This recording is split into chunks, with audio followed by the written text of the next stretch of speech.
Hello, and welcome back to Claims and Sustains. I'm Amy Hoang. And I'm Erica Bakies, and today Amy and I are talking about one of our favorite crossover topics, mergers and acquisitions meets government contracts. That's right. We get to be the real wet blankets of the of the due diligence process. This is because government contracts, M&A, like government contracts, everything, doesn't follow all of the same rules as the commercial world. So you're talking about different approvals, different due diligence, different risks. So we're going to walk through all of them today. It also allows us to use the term deal breaker in a somewhat literal sense. So let's jump in. Okay, sounds great. Okay, so we're going to go through the top tips to kind of make your GovCon M&A deal run more smoothly. And the first tip we're going to talk about is understanding when a novation is required. So what is a novation? A novation is a requirement that comes from the Anti-Assignment Act that says you need the government's permission before you can transfer a government contract to a new prime contractor. And why is that the case? Well, if the government awards a contract to Acme Advanced Weapon System, it doesn't want Acme to just sell that contract to Bob's Guns and Screen Doors. So there's a process in place where you need the government sign off before you can actually novate that contract over to the buyer entity. And what I think trips a lot of people up, you can't actually go through that process until after the deal is closed. So you need to be thinking ahead. You need to think about, do I have a transition services agreement in place so that the buyer who now owns all of those assets can use those assets to perform while you, the seller, are still the prime entity? Have you socialized that with your contracting officers in advance? Are you prepared to submit the novation package and get the approvals you need? Now, the fortunate thing about novations is if you are going through a stock deal as opposed to an asset deal, you can usually avoid that whole novation process. You're off the hook. You might have other approvals that you need to consider, but you're not going to have to go through the novation process. But if you are doing an asset deal, be prepared for novation. Erica, what's our next tip? Okay, so the next tip is to understand your requirements when it comes to small businesses in government contracting. So if you're acquiring a small business, whether it's a typical small business or a women-owned small business set-aside or a veteran-owned small business set-aside or an SDVOSB, a service-disabled veteran-owned set-aside, it's going to be important to understand a couple of things. One, what contracts are you going to be eligible for post-close? So is the status of that business that you're acquiring changing as a result of this acquisition? And what does that mean for eligibility? So if you have a business that you're considering buying that is consistently being awarded small business contracts, well, is your world of opportunity, if you want those contracts to continue, going to look different after you acquire them?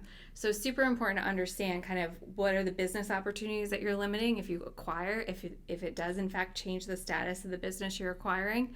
It also can impact whether or not you're eligible for continued awards under the existing awards to that company. So, are you going to be eligible for future task orders? Are you going to be eligible for any pending proposals? Are you going to be eligible for award? So super important to consider kind of from a business standpoint and a diligence standpoint. Okay, what does this look like moving forward if the small business's status in fact changes? And even more importantly too, I think people forget about this, is doing diligence on whether or not the size status is actually accurate. So a lot of times we'll get in there and we'll say, okay, you've been claiming you're a small business under this certain NAICS code, which has a size standard of $34 million. You want to be able to prove, or a seller should be able to demonstrate that they in fact meet that size standard and are in fact small under that size standard, and those certifications have been accurate, and all of the contracts being awarded based on that certification are valid. Otherwise, Amy, you're looking at a False Claims Act case, and that can be extremely expensive, and especially because a failure to certify accurately in that circumstance means damages in the value of the entire contract, not just a particular widget or thing, and then you get treble damages and fines and fees on top of that. So you're really proving our worth as the wet blanket of the due diligence process, aren't you? Yeah, that's fair. But that being said, that's why you should have a government contracts counsel on every single deal that you're buying a government contractor in.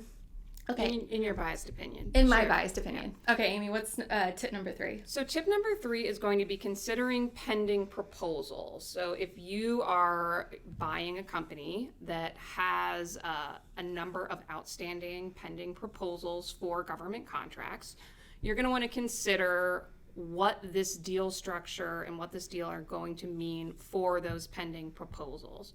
Now, the good news is if you are, for instance, buying an entire company and all of those assets that were set forth in that pending proposal are going to stay in place, there is a good chance that the government will just determine that that company is still going to perform using the assets and for the price that it proposed.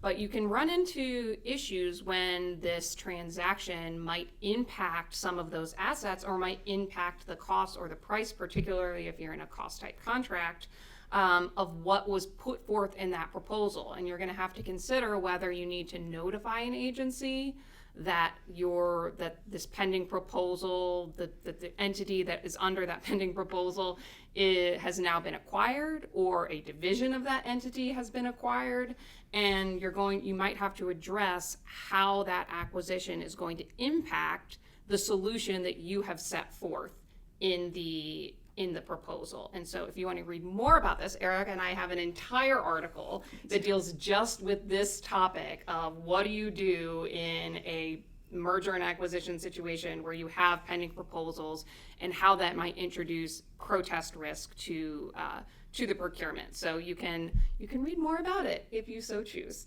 Email us for that and we'll be happy to send it. Absolutely. Okay, Erica, give us our last tip. Okay, our last tip is that you should consider national security concerns when you're going through one of these acquisitions and you're buying a government contractor. And this is particularly true when the buyer is a foreign person or ultimately owned by a foreign person.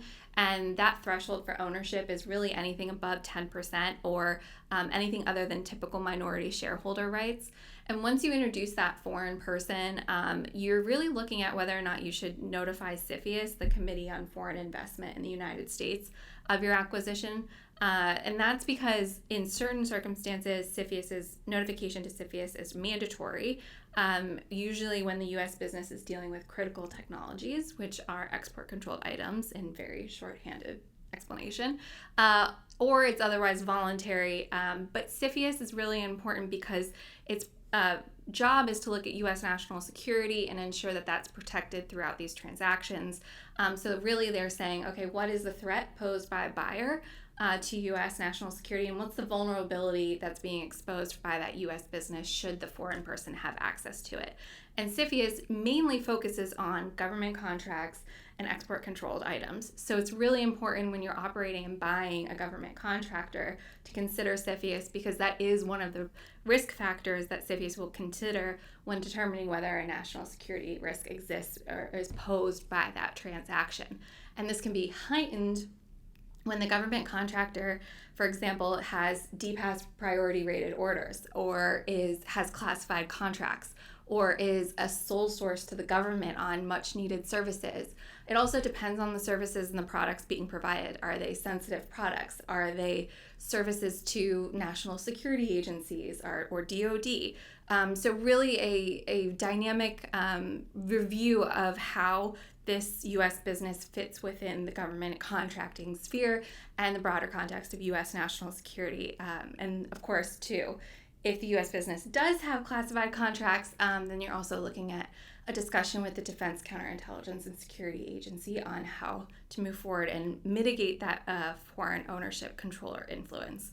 So super important to do your diligence on A, are there going to be any foreign parties present on buy side, even in small amounts, and then B, what is the risk of the acquisition from the U.S. business perspective and the government's perspective. And this is why we are so happy to have Erica in our group to help us with these very complex analyses and navigating this CFIUS process. Thank you. All right, so those are your tips. We've got understanding when innovation is required, small business and socioeconomic status, pending proposals, and national security concerns. You got them all. Mm-hmm. All right. So That is it for today. And as always, the number one tip is make sure you involve your government contracts counsel. When you have an M&A transaction, we might be a wet blanket, but we can also help you see around the corners. That is all for today on Claims and Sustains. Thank you.